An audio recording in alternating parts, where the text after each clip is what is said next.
Okay, we are live. Oh my God, y'all, I'm so excited. Singles Chat Reloaded. This is our relaunch. All right, so we had our first Facebook Live back in June, called Forever Relationships, and it was well received.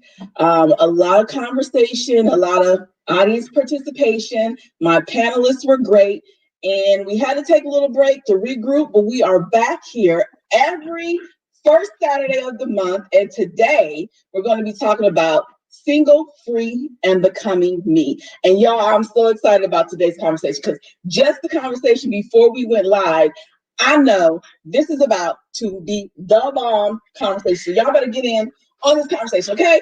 So before we get started and before I introduce my panelists that we're going to be talking today, I just want to tell all of my new listeners, this is Becoming a Being, and we are here and committed to helping people with their heal from their past so that they can realize their purpose and live life abundantly. Okay, and we started Singles Chat Reloaded, geared towards our singles as an opportunity for singles to talk about what's on their mind. And what I learned from single, and I'm still a newlywed. It's going on 3 years, but I'm still a newlywed, and I still remember what it was like to be single. But I know when I was single and we would talk, it was always about relationships, and I'm saying to myself, "Oh my God!" I mean, marriage is not the only thing on my mind. Sex is not the only thing on my mind. Can we talk about some other stuff? Because I want to go back to school and get my career going. I want to just be better. I want to travel. I want to do all these things. I want to start business. So we're going to talk about that. That's what Singles Chat Reloaded is all about. We are all about you becoming who you need to be in your singleness, whether you're single, which is by yourself, not dating, I guess, or you're unmarried and dating, engaged, newly married. But even if you're married, come support the singles. Come because you can learn some things that might help you with your marriage that these singles are doing and working on before they get married. But anyway, thank you for joining us. I'm so happy to have these two here. I'm going to introduce them. I don't even know how to introduce them other than I've known them for a very, very, very long time, and I've seen the growth. And I'm so proud to have them on here to talk about their growth. We have Omar Birch. Omar, say hi to the people. Hello, everybody. And he lives in New Jersey, and he's into IT. He's very, very intelligent, y'all. He's a thinker. Oh my God, keeps me on my toes. I thought I was a thinker, but I don't know. He might have me beat. But it's gonna be good. That's all I can tell you. This is gonna be good. And then we have Melissa Green. Melissa, say hi to the people. Hello. Melissa, that's my sister. Y'all, that's my sister friend. We have grew up together. I'm like a big sister to her. We travel, we have fun. I mean, I just love her so much. I don't know what else to say except for I just love my sister. I love you too. All right, for you all out there, I just want you to know that we want you to join into the chat. Single free and becoming me. All right. And so we're going to talk about what are we doing in our singleness, because being single does not mean lonely. And being single doesn't mean that your life is not moving. It doesn't mean, because a lot of us feel like life doesn't start till we have a partner, or life doesn't start till we're married. And that's just not the case. We've got singles out here doing the daggone thing. All right. They are living their life. They're having fun. They are becoming who they need to be, despite of whether they are in or a relationship or not. And so that's what we're going to talk about today. So join into the conversation. Drop your comments in the chat. Please share this post, do a watch party, share it, invite some more singles to join into the conversation. But we are going to go ahead and get started here. So as we start the conversation, we're going to define the journey of being single, okay? And the definition of single, because ironically, I didn't really think about it till last night. Both my panelists have been married before and they're divorced. So my question was, well, do you call them divorced or do you call them single? Do y'all consider yourself single or do you tell people I'm divorced? I'll go first. All right, go ahead. Go ahead. I say single because while I am divorced, I just feel like that's just clinging on. And to me, it's kind of like a bit of negativity. The only time I actually say divorce is if I'm filling out a form and it's giving me that option.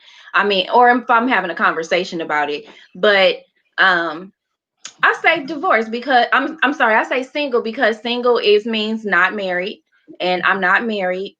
So I am single even though I am divorced, I'm still single. I don't know. Divorce just brings like a negative connotation to me, and I don't want that energy. So Okay.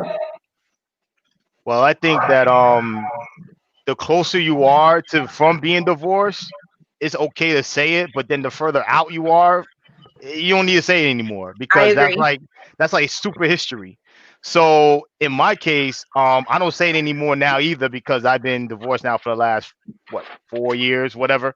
So now I'm in a relationship and I'm fine right now. But yeah, I won't even say it now, if because of the fact that it's been past 5 years now. So the So further then out, what? then I Well, don't even say it. how long do you have to be divorced before you can be like, yeah, I'm single? Well, I mean, mentally, you have to get away from that whole relationship that you had before you could even try to engage into something new. If you're not, then you stay right where you're at until that mental plot goes away. Because if it doesn't, then you try to bring in someone new.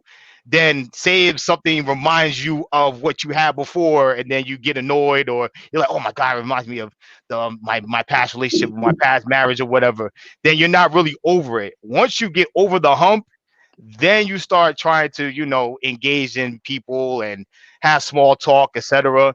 But yeah, if you're not really completely fully over your divorce, I will not go forward with anything unless you're completely over it. So then what is like, so Omar, I heard you say that you're dating. But that makes me think of those who are dating and they say, well, people like to say I'm unmarried. Like, what is the difference between being unmarried and single? And then I know people who are dating sometimes don't like to be referred to as single. But to me, now this is just me, I just think that if you're either single or you're married, I don't care if you're dating or you're engaged Yeah, or whatever I you're agree. doing. You're Yeah, either I agree. single or you married. So what's the difference between being single and unmarried? I just think single and unmarried is the same thing. What is the difference? Well, I was gonna say is that if someone asks you, if you're single or not, I would say I'm in a relationship. But like on application, on W-2 forms, I put single because that's why I get taxed at single. Because I'm not married. I'm none of that stuff, I didn't think of I have that. none of that stuff tied to myself. So on any application, it's single. But if someone approaches me and asks me, oh, are you single? You have a girlfriend or whatever, I'll tell them. I'll keep it real, but for single and unmarried, I mean, I think they're relatively the same because I don't have a ring on my finger. So Right? relatively the same. I agree. You agree? I agree. I agree. And I was gonna just piggyback off of what he said about the longer you're divorced. I agree with that as well. And it's just a personal thing, like he was saying, like when you have gotten over, when you've healed from whatever occurred during your marriage, when you've healed from that, then that's when you start taking those steps forward to, actually being able to step away from that divorce into, that I'm single and ready to, mingle. Me. I mean, I have a good analogy for that. Have you ever been to a job interview and say you had a job that you had like in like 1994? Do you really think that an employer is going to be like, oh yeah, what do you do with that job in 1994? You don't remember that. So they're always going to talk about jobs that's like the most recent. Mm-hmm. So similar to like a divorce, if you had like two relationships after your divorce, you're not going to be like, oh, I'm divorced. No, you had two relationships after that. So you can just wipe that off right there off the table, right then and there, that you're just divorced. That's it. You're done. I like that. I So told y'all I he can can wipe think it off of. the table. Just wipe it Wipe off. it off. Because I've been divorced for 11 years. Yeah, like, that's done. That's done. That's done. That's It's done. done. Okay. Finished. I'm single. See, Omar Hmm. be dropping that knowledge. Good. All right, so I'm gonna kind of switch gears here a little bit because this is the part where I've just been anxious, anxious, anxious. Omar Yeah. has the stages of singleness. And y'all know me, and my teaching is all about continuous improvement and going from level to level to level in your being, in your career, in your purpose. It's all about levels. We don't want to stay stagnant. We don't want to just have one destination and we get there, we achieve that, and then we're stuck there. All right. So he's going to talk to us about these stages of singleness. I'm going to turn it over. This is now the Omar show. Come on, man. Don't throw me out there like that, man. Gotta put you on the spot. All right. Now, seriously though, tell us, Omar, about these stages of singleness. So the stage of singleness from you being in a relationship or you being divorced. There's two ways to this. Oh, well, okay. So again, when you first told me you had these stages, I was not even thinking about my panelists having these different phases of their life. So I don't Right. know, Omar, what do you want to So I'll go with my personal help us out? experience. I'll go with my personal experience on it. So Okay. when my marriage ended, meaning separated, and I moved to my own apartment. So obviously it's a shell shock because you go from having two people waking up every morning, share responsibilities, everything like that, into just one. Now it's just you. Now it's all about the art of survival because before, when you're a team, and if one person, like, actually, say for instance, say one person loses their job and the other person picks up the slack, like, okay, we still have some kind of continuity there. But when it's just you, it's only you. So that means that if you lose your job, if you get to a car accident, um anything, is all on you. So when I first moved out of my apartment with my ex-wife into my own apartment in Newark, New Jersey, it was a shell shock at first because I had to understand and learn how to budget myself. I had to learn how to, keep myself on my toes. I had to basically retrain myself to do everything on my own by myself. So my first stage was trying to understand how to be responsible again. Because when you're two people, you kind of like lack a little bit sometimes on responsibilities because there's two people there. Like, say you forgot to take out the garbage. Oh yeah, she got it. Or you forgot to do the dishes. Oh yeah, she got it. But now you're by yourself. Now you gotta like retrain yourself to say, okay, I have to take out the garbage. I have to do the dishes. I have to clean up my house. I gotta wake up every morning. I have to do all that stuff on my own. So the Okay, first stage hold for on. me was responsibility. Okay, so what I'm hearing is there was, because in marriage there's supposed to be a codependency. Right. You're depending on each other. Now you don't have to go from codependency to being independent. So Right. independent, codependency, and having to learn to now be independent again. Again. Right. So it's like basically like retraining yourself to start from the beginning again and then move your way up. So once I understood independence, it was like, woo, this is a breeze because I felt like I could do whatever I want. I have no one to answer to. I could dictate my own time, my own freedoms. Everything, respect. I could do anything. I could basically do anything I want. So my first phase, like I said, was responsibility. Once I understood that, I was good to go. My second phase was accountability. So I looked at my past relationship and understood what I did wrong.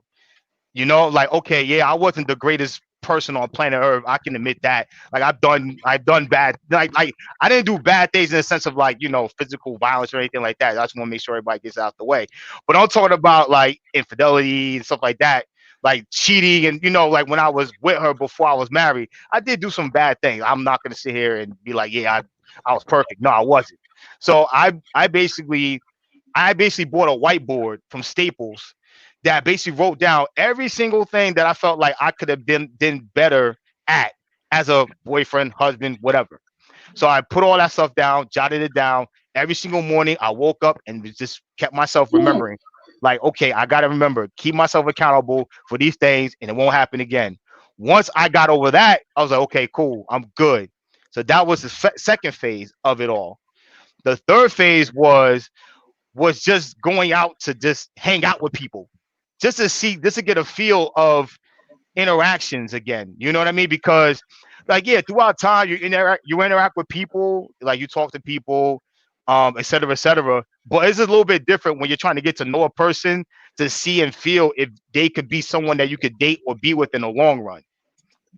So once I started to interact with people again and start realizing, okay, I don't want that, I don't want that, I don't want that, then you start to then understand what you want, because some people think they know what they want, and then when they get into a relationship they like, hold up, nah, I don't know, like, oh damn, I missed that one. Oh, ooh, no, I don't want that either. So I think once you start marking your checklist off on what you want and what you don't want, then you start understanding yourself better. And then the last stage would be, okay, what can you accept? So everybody has some kind of thing that, how can I say it, that you can then say, you know what, I could tolerate it.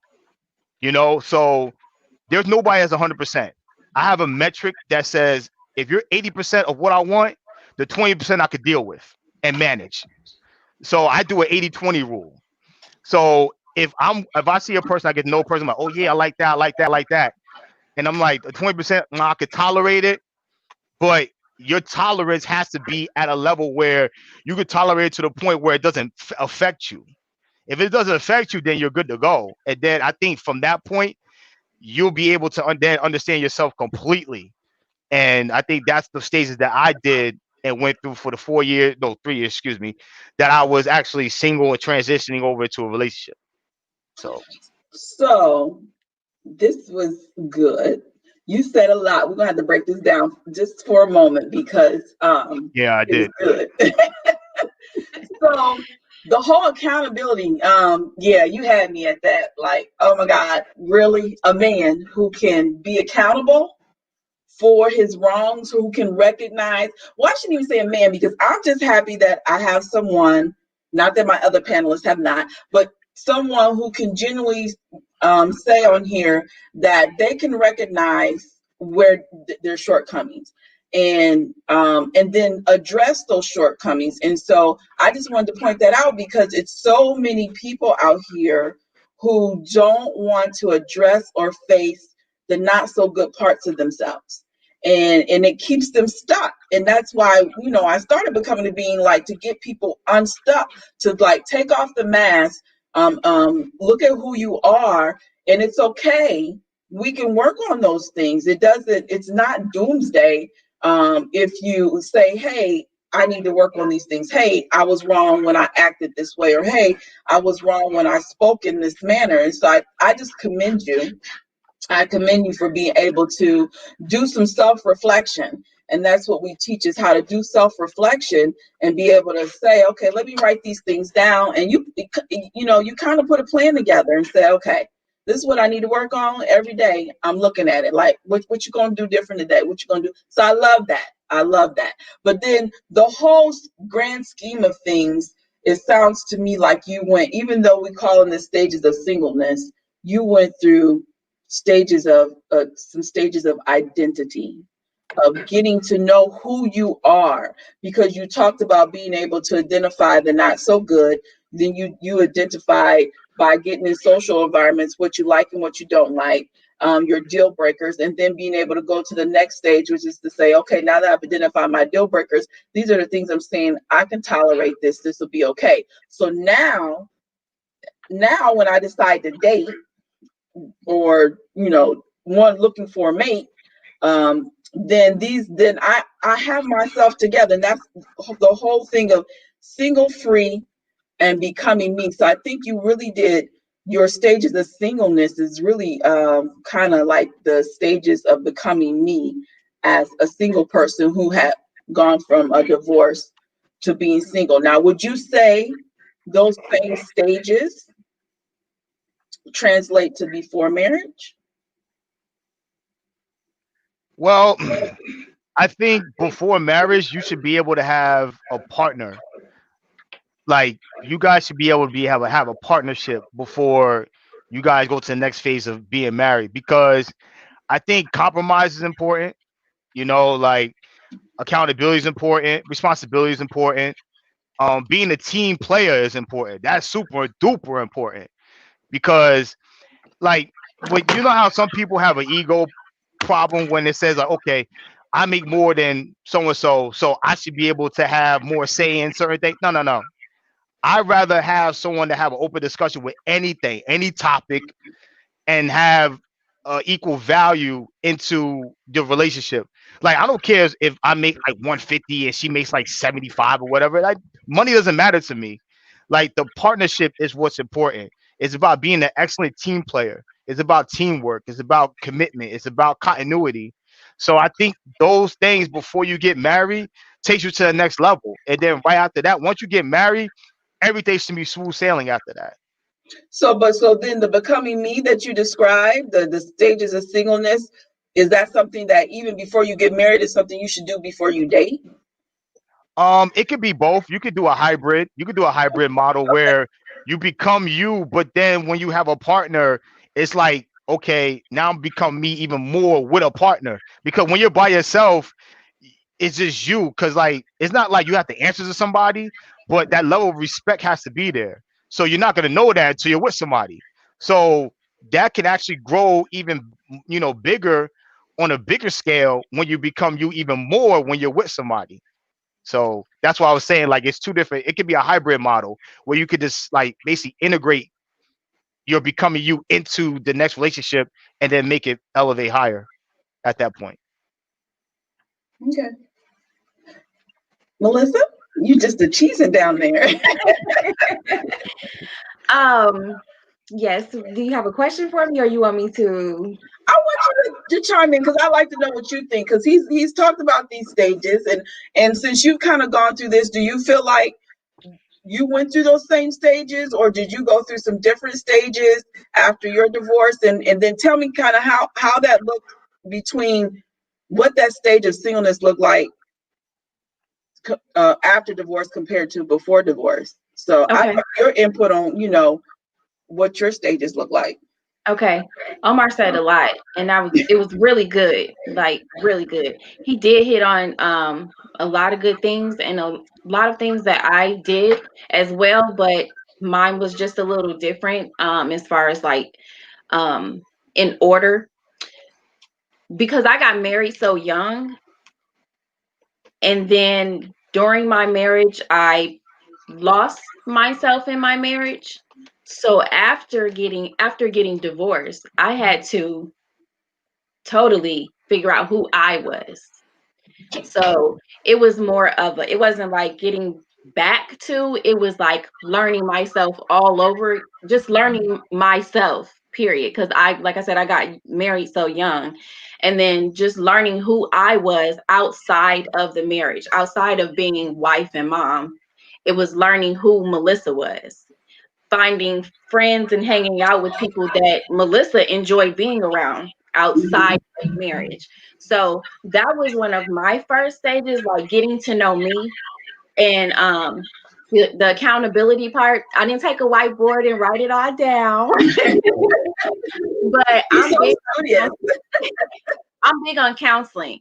So I went to counseling to, let my counselor write it down, and we looked at it and discussed it and broke it all down and taking responsibility for the things that I've done, even through, I will say, even like towards the end of my marriage, the beginning of my divorce. I didn't necessarily like write it all down, but I went through things in my head. I'm a thinker as well, and I really broke things down in my head, like, okay, you know I need to take responsibility. Like Omar said, I'm not perfect by any means, but I know the things that I did to contribute to the demise of this relationship.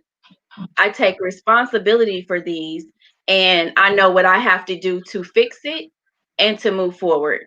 And a part of that for me was to do counseling. A part of that for me was to, again, figure out who Melissa was as a person. Learn who Melissa is, learn the things that Melissa accepts, the things that Melissa likes, the things that Melissa doesn't like, what Melissa likes to do. It was a whole learning situation for me. Like I said, even to the point of like new friends and everything. It was a whole learning process for me. So that was kind of the stages. Those are kind of the stages that I went through, the counseling, and just like I said, getting out there, learning new things. I found out some things that I liked, that I didn't like, that I didn't know that I liked, things that I like to do, and things like that. And of course, being mom, so that's a part of it as well. Because I left the marriage with a child, so that adds on to it as well. So just learning to be a single, not just single person, but a single parent as well. So that was another layer on top of it. Omar talked about how, you have to figure out, you go from a two income household to just one. So, you have that, whole responsibility thing. I didn't necessarily, I was always basically the one doing the finances. So it wasn't that hard for me to adjust to that. It was hard to go from, oh, you ain't got this double, you got this single income. So Single it with a child. yes, with the child. So but like I said, for me, I'm big on counseling. So I did a lot of counseling. I'm big on counseling. Even after you feel things are good, I feel like counseling is maintenance. Like we go to the doctor every for our physical. I feel like you should definitely, that's for your mental, to stay, keep your mind fresh, keep your mind right, to make sure things are, because like Omar was talking about, may run into somebody and you think, oh, they remind me of my ex. That gets on my nerves. You sometimes you don't realize. Sometimes you think that, oh, I'm good on this, until you actually run into that person and run into that situation, and it pops up. It's like, I thought I was good on that, but this is really getting on my nerves and reminding me of that other person. So I feel like counseling is really good. It's maintenance. So I did a lot of that. I feel like I'm repeating myself. I don't even know where the question. Where I Well, was. so we were talking. You was telling us your stages, which is basically the same thing as identity and getting to know who you are and knowing what you like, what you don't like, what you tolerate, what you won't tolerate. It's just that yours, you used counseling, and that's okay. And I need our people out there to know that that's okay. And that's the whole thing. Is some people, it healing is a lifelong journey. All right, but some things we can't heal from until we're in a relationship, right? And so when you talk about, oh, I thought I was cool till that trait came back up, and that trait has to come back up in order for you to really heal from that thing, because you got to put the skill in the practice of how to be unbothered. Okay, so but I do want to know. I was thinking when you mentioned that you had a child, how what part did your child play in you when you got divorced, saying, you know what, I've got to do something different, or I got to get myself together, or did that having a child not even be a factor in you really going hard for yourself? After the divorce? Mm-hmm. Um, yeah, I mean, my children, they always have a they always play a factor. They're always a factor. Like, I think as a mom, like, it's just something that you just kind of do in the back of your head. Like, you have this child, you have these children, you have to keep going. Like, it's not acceptable to just sit and not do anything, and just because you want better for your children, and you want to make sure that whatever you do, well, for me, in my head, whatever I do, it affects my children. So I'm definitely always thinking about them. They always play a factor, and I always tell people, or I always say, my children saved my life, because I would, ain't no telling what I would be doing or where I would be at if it wasn't for my kids. I, But I have to agree with that. I think I was the same way. Even though I hadn't wasn't married, I was in a long term relationship, and when we left, well, we lived together, and so when we split, it felt like a divorce to me because it was like who's getting what, who's taking what, and I'm like, you can have everything, I'm gone. But now I've got this baby, and I'm like, okay, holy smokes, I got to take care of this baby. And so now I'm in survival mode. I got to get this done mode. I'm just in beast mode because in everything I do is like now I'm more conscious of the decisions I make, the people I'm around, um, yeah, who I might date because I had a daughter at that. And I'm like, I can't be having any and everybody just coming in and out. And I got this baby girl. right, So that totally changed my mentality. And I think, and I say she saved my life because I think for me, it's no telling if I didn't have her, like would I had kept spiraling, right? right. But having her said, it halted that, said, nope, you better pick it up and do something different. Mm-hmm. Can I So say something on top of that? I'm sorry. go ahead. That dynamic is huge. What you just said about you having a child that's a daughter, because um I think in the past, like when we were kids, we didn't. Well, I mean, I can speak for myself, but I didn't have really true male role models around me when I was growing up until my uncles and all that were around. Because like my dad got divorced when I was young, so they split when I was young. So I had a single mother household for a long time. Like my mom didn't date, she didn't have any boyfriends, so that's huge for if you're coming out of a relationship and you have a daughter, you're obviously your daughter is gonna be like a reflection of you at some point. So if you're basically being extra careful on who you're around before your daughter meets them, that's huge because there are some people that literally will go from relationship to relationship to relationship to try to find somebody, and their kids are meeting person after person after person, and the kids are looking at it like, oh, I guess this is normal. So Right. then when they get older, they're like Mhm. looking at it doing the same thing. So it's basically like a cycle. So what you just said just now was super important. I think that was very valuable. Yeah, Thank that's true. you. Because I did not want to create that cycle. Like I was very aware of that. So I want to hear from both of you because we've kind of talked about the aftermath of divorce and being single, but how can y'all look at that compared to when you were single before you ever decided to walk down aisle? Like I like to hear like Omar, what was your stages and how was preparing or becoming you different? And then Melissa, I'd like to hear the same from you, but I'd like to understand also. Well, I'll get back to you, Melissa. I'll go Omar first. Yeah, so when I was in a relationship before, well, before that I was single. The last time I was single, I was 23 years old. Well, 22 actually, turning 23. So I got to a relationship early, but I didn't get married right away. Okay. So I was with my ex for 12 years Ooh.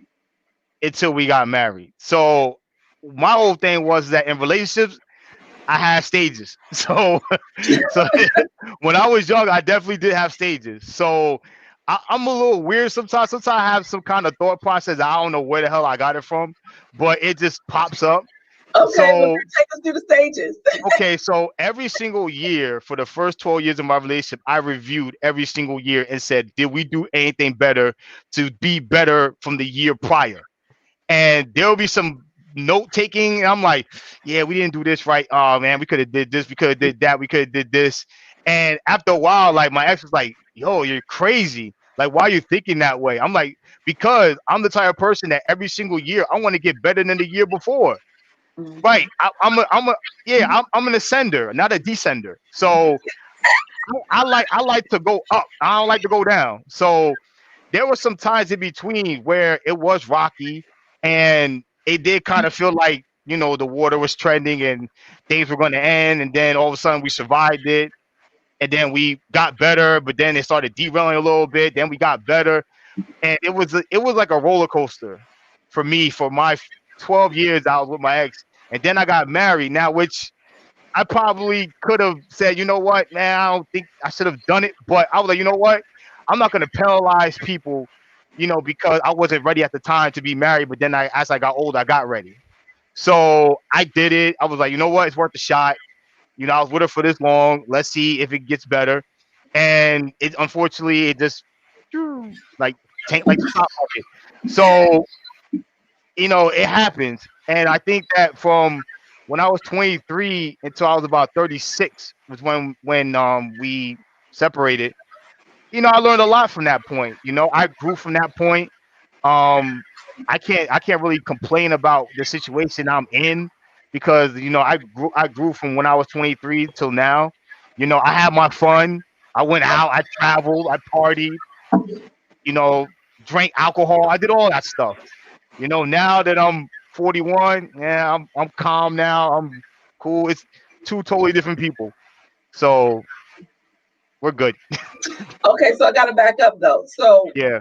when you was going through this 12-year relationship and every year you're reflecting, Hmm. was you learning anything about yourself, or were you only just looking at it from a partnership kind of thing? Were you reflecting on you and saying, the same things that you did after you were divorced, and you're like, okay, I shouldn't do this, I did do that, da da da da.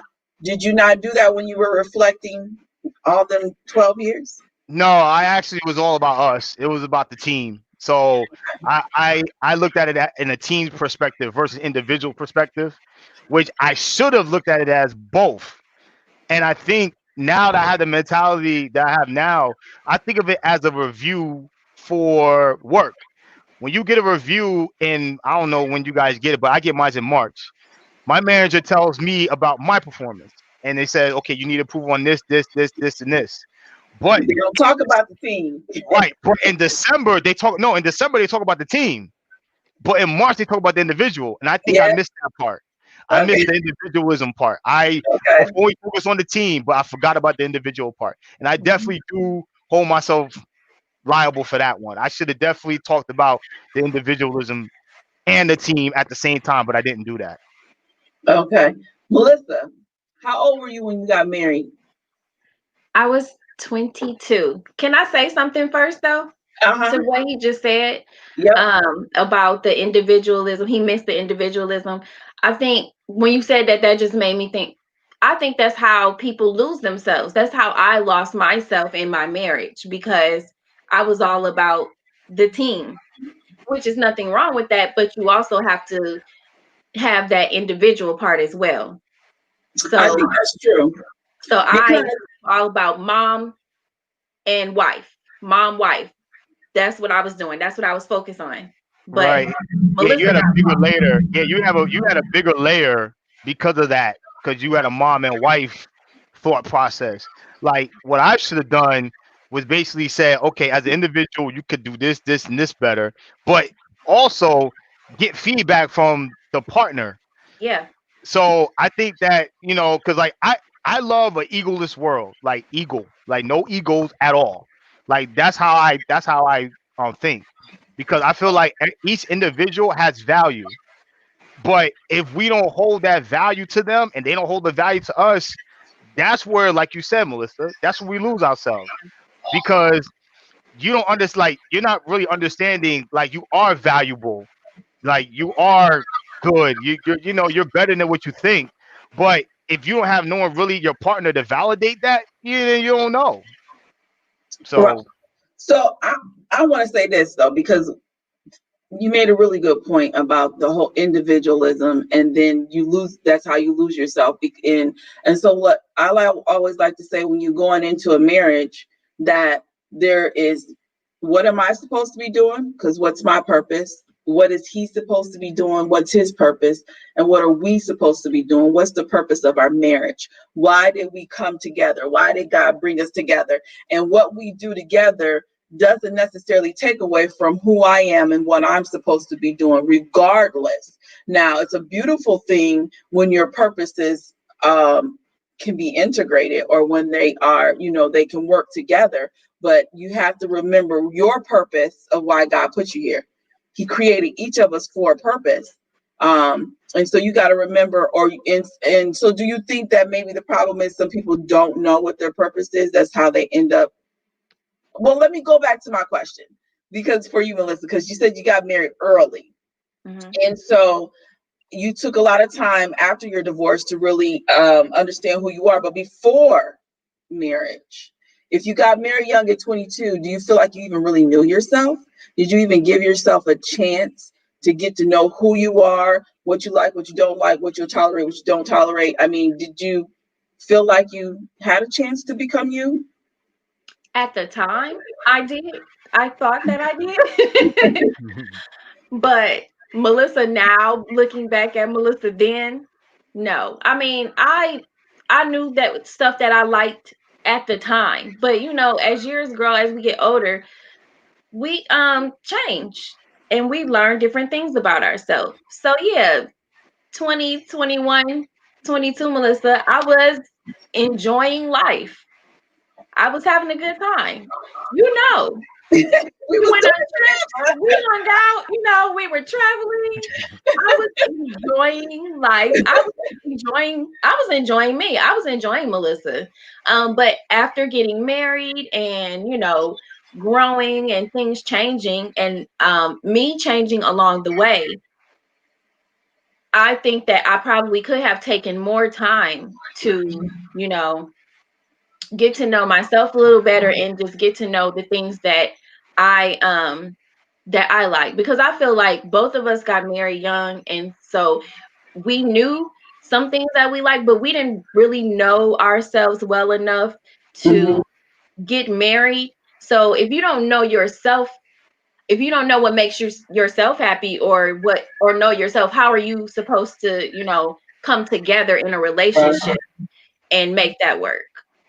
So Good point. Good point.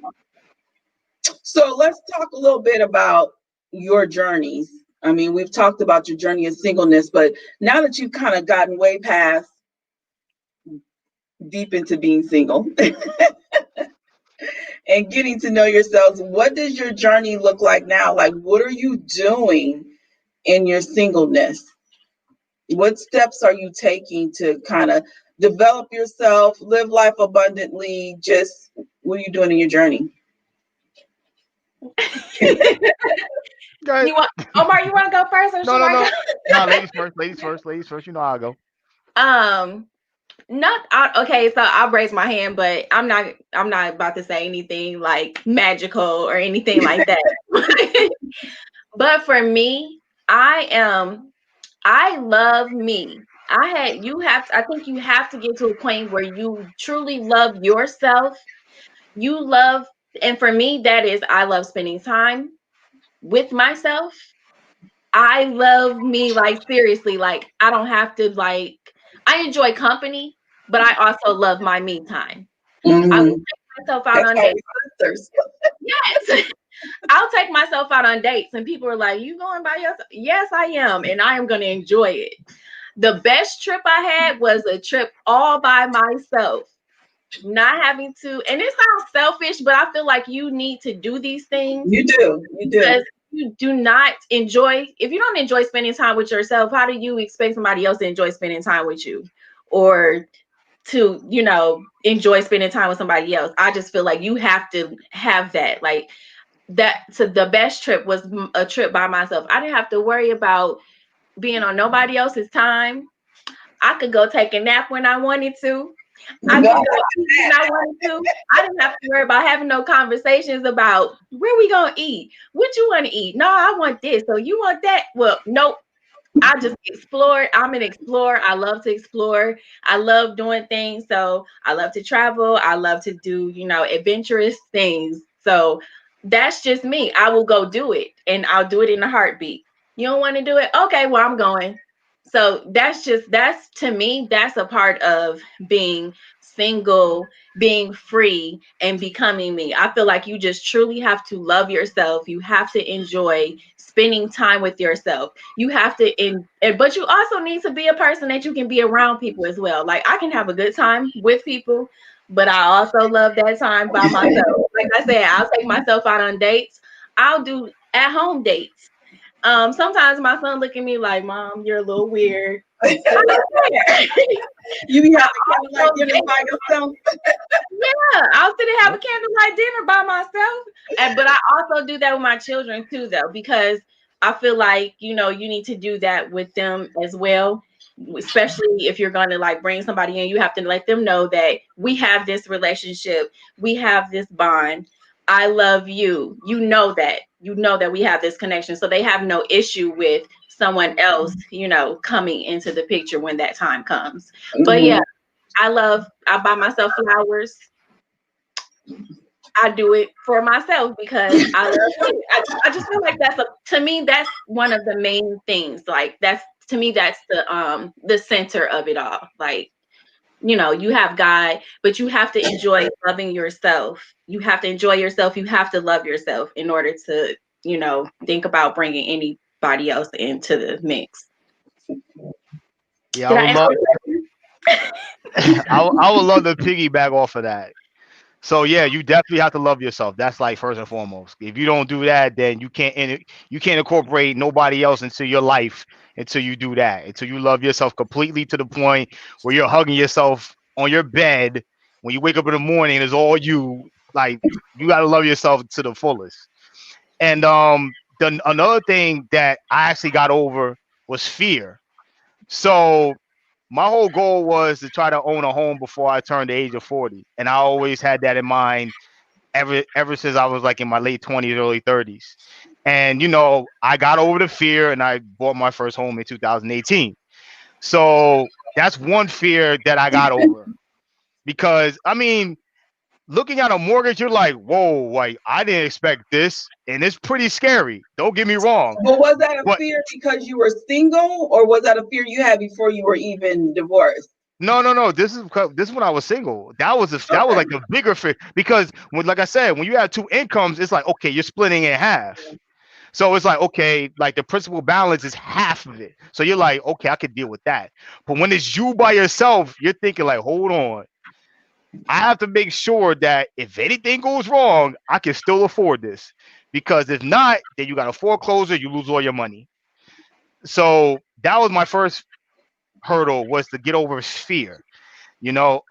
Traveling by myself, I kind of did a lot, but I never traveled abroad by myself. And I finally did that. I went to Aruba on my own, had crazy fun. I met an old couple that allowed me to let me drive them around in a UTV. Like I never did that before. I was like, whoa, this is crazy. I seen donkeys in the middle of the street, and I'm feeding them carrots and apples. Like this is an experience that I did on my own. Like no one, I had no agenda. It was all on the fly. Once I landed, I was like, I got a phone, I got internet, I got Google, I have all the information I need. I'm just gonna go. I did that. I went around almost the whole entire country, like just seeing things, eating food, hiking trails, going to a lighthouse, going to the beach whenever I could, and I just did everything, by myself, and I actually love it because, Mhm. like Melissa said, I'm on my own time. If I want to take a nap at 3 in the afternoon, I'm gonna take a nap at three in the Yep. afternoon, and no one's gonna complain about it because I'm sleeping. I don't have to look at my phone and be Right. like, "Yo, you up?" Nah, I don't gotta look at my phone at all. Right. So that individualism, like I said before, is very important too. But like I said, like um that fear factor, once I got over that, everything was just like it was like water after that. So I don't fear anything anymore. I don't fear being by myself. I wish I actually never had a fear of being by myself. It was just the shock value that when you're going from 2 to 1, it's like, whoa, like I had to like get over that quick. Once I got over that, everything else was like I said, just flow right like water. So I love this because you're talking about getting over fears and other things, and you guys are learning about yourself. And it kind of wants to let me transition into my last topic before we go, which is about healing. Because I mentioned earlier, healing is a lifelong journey, right? And there's some things you can heal, reflect, and heal on your own. There's some things that you may recognize, or you may not recognize that you need to heal from until other people into in relationships. And again, that doesn't necessarily mean you're with a significant other. It could just be a friendship or whatever. But um, has I there's been healing on your journey. I can see that from you all telling me about coming into yourselves and getting your identity. But outside of gaining your identity, what has your healing process been like with those things that you may have discovered from before marriage, during marriage, after marriage that you need to address? Like Omar, you mentioned earlier about writing on the whiteboard those things that you need to work on. How important has it been to you to address that hurt and heal from some of these things that you can heal from while you're single? You want to answer that, Melissa? Or you want me to go first? Okay, I'll go first. I think that's very important to heal because you're going to have anyone that comes into your life afterwards suffer, and then you're never going to heal because some people think healing is being with someone else to forget about what you were hurt from, and that's not the right way to do it. And I mean I know some people that actually are very much codependent where they feel like they need somebody in their life so they can heal from wherever their pain was before. And sometimes that more 99% of the time I'm gonna say that doesn't work because what's happening is that you're masking your hurt, but you're incorporating pain to someone else. And then your relationship derails and then you're right back to square one. So you need to heal on your own first. And then you can then incorporate others in your life to then basically got to test yourself too, because you may think you're healed, but sometimes you got to test yourself. You got to have a little testing ground, and then you be like, oh, okay, I'm not healed yet, so I'm not going to even get to that part of a relationship yet. So sometimes you have to test yourself, but like I said, you also have to have yourself healed completely before you can then take it to the next level. Mel, Can you repeat the question one more time? how I wanted to say it right, and I was really caught up in his answer. how important is it to you to address the things that you need to heal from while you're single before you get into another relationship? Okay, yeah. So I agree with what Omar was saying in the beginning about if you don't even start addressing that, you're gonna hurt the next person. So to me, it's very important because you have to be careful going into another relationship. I'm careful about. I'm always concerned or careful about other people's feelings, not to the point where I'm like, disregarding mine, but I don't want to I don't want to hurt somebody. So I feel like if you take that time to heal, you're not going to mess up or hurt somebody else. And they're just an innocent bystander. But you're taking out things that you haven't healed from your past relationship on the person that you call yourself moving on with. So yeah, I think it's very important to take that time to heal and take that time to reflect and just like Omar, he did the whiteboard. For me, I'm big on counseling. Take those sessions, talk it out, think it out. For me, prayer as well. Like you have to heal from those situations in order to move forward. But at the same time, you mentioned sometimes you don't know that there are things that you need to heal from until that situation comes up. Right. So you heal from what you know of, and then throughout the process, that's why I said for me, counseling is an ongoing thing. It's maintenance. Like if a situation like that were to come up, I need to reflect. I do journaling. I write a lot. And then on top of that, counseling to for me, counseling is important because I like an unbiased person to kind of just, bounce things off of. I'm not unbiased. Well, I'm just messing. we'll take that offline, but Hmm. Hmm.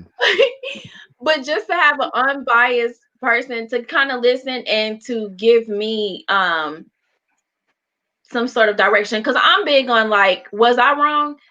Tell me, because I want to know if I was wrong so that I can fix it. Like, I don't want to sit here thinking, oh, they was wrong, I was right, I don't even know why they did that. No, if I was wrong, let me know, and I want to reflect on that so that I can make those changes in order to fix it, to move forward, because I don't want to repeat it over. Like he said, you'll just keep repeating the same thing over and over again, and that's not healthy.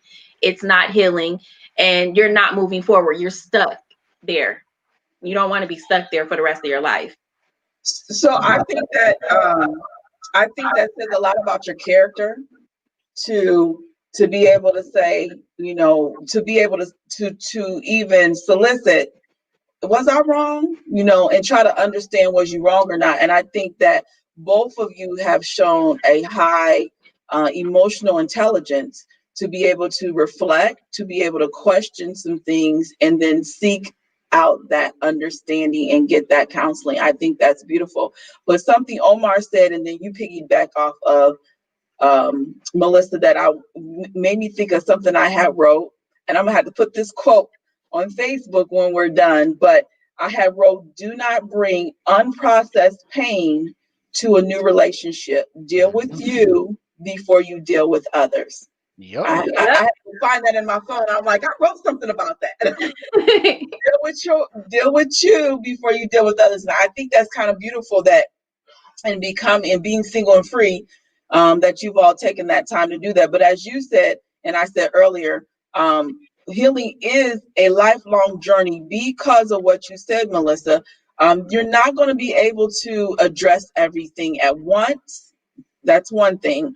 And then two, you may not even know what to address until you're into some type of relationship. And so the question really becomes, well, then how do you ever get whole?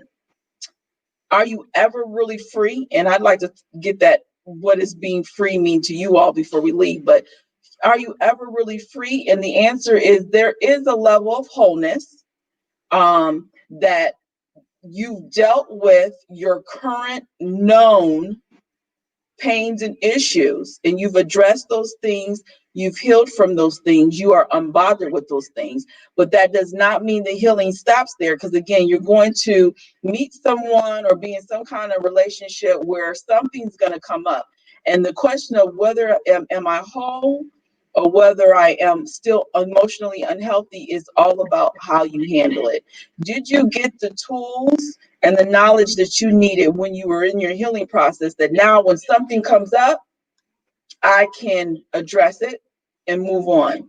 Or does it come up and I get stuck?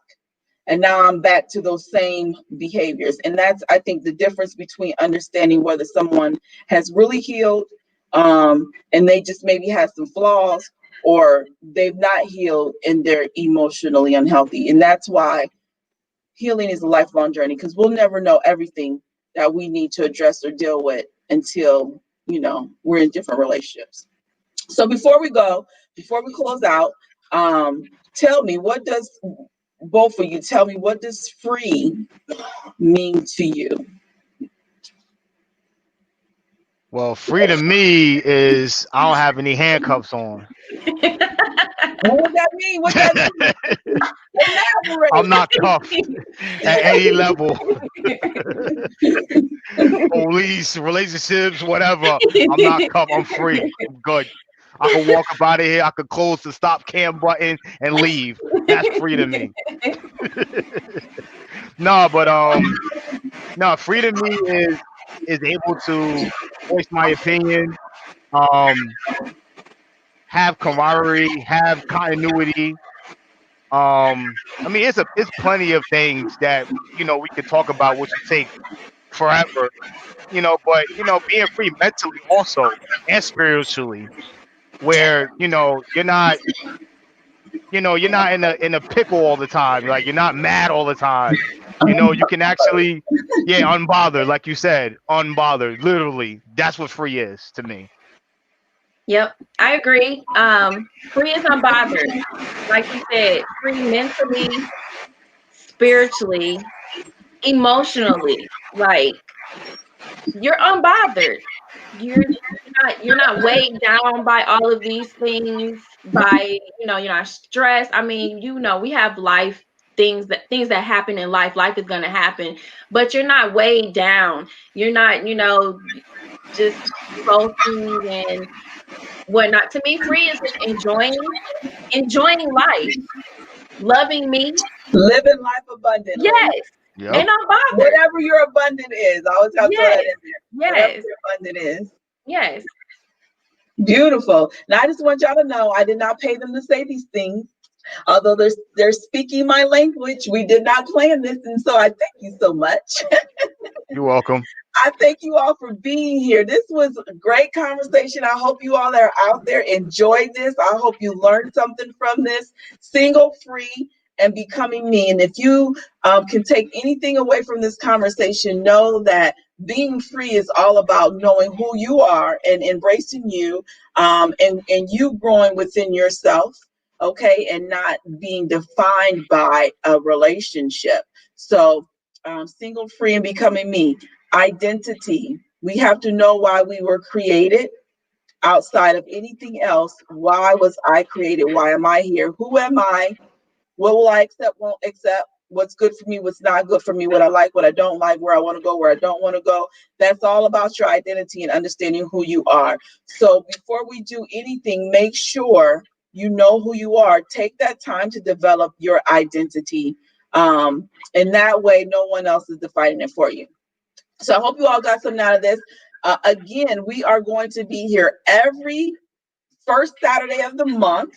And we got some other topics already lined up for this year. In November 7th, we are going to do relationship goals.